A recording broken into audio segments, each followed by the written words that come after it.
What if we could harness the very force that gives life itself? Picture the 18th century, a time humming with revolutionary thoughts. One such idea came from an Italian scientist named Luigi Galvani. His experiment was simple yet profound. He noticed that a dissected frog's leg would twitch as if alive when touched by a piece of metal. Galvani wondered, could it be electricity, the so-called life force that was animating the lifeless muscles? This discovery, which would later be known as galvanism, sent ripples of excitement through the scientific world. It was as if a spark had been ignited, kindling a fascination with the possibility of reanimating the dead. It was a tantalizing thought.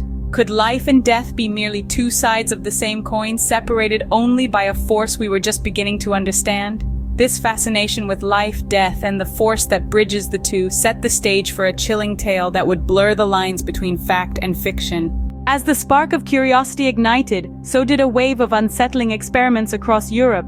The nephew of Luigi Galvani, Giovanni Aldini, led the charge, applying electricity to human corpses with results that were nothing short of disturbing. The once lifeless bodies contorted, faces grimaced in a grotesque imitation of life, yet the spark of true reanimation remained tantalizingly out of reach. Public reaction was a mix of horror, fascination, and an insatiable curiosity. The line between the living and the dead, once so clear, now seemed blurred, igniting the imagination and stoking the fires of possibility.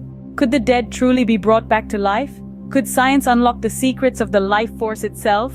While true reanimation remained a dream, these experiments fueled the imagination, setting the stage for a story that would send chills down the spine of humanity. Among those captivated by these experiments was a young writer named Mary Shelley. On a fateful vacation with her husband, the poet Percy Shelley, and the infamous Lord Byron, the seeds of a chilling tale took root.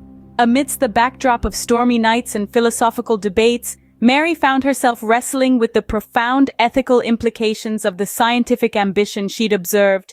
She questioned the morality of reviving the dead, of playing God, and tampering with the natural order. From these reflections, Frankenstein was born. But Shelley's monster was not merely a grotesque patchwork of flesh. It was a chilling embodiment of unchecked ambition, a stark warning against the dangers of scientific overreach.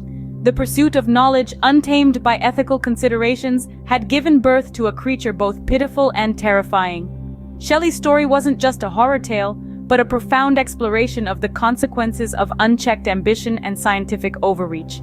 Shelley's tale of horror was not confined to the pages of her book. It found resonance in a world grappling with the seismic shifts of the Industrial Revolution. An era that saw the birth of the steam engine and the telegraph also witnessed the rise of a chilling fear, the dread of technology and science outrunning human control. This unease was evident in the early experiments of organ transplantation and the creation of artificial limbs. It was as if humanity was tinkering on the edge of an abyss, invoking images of Frankenstein's monster in the minds of many. Scientists, engineers, and philosophers alike questioned the ethical implications of their work.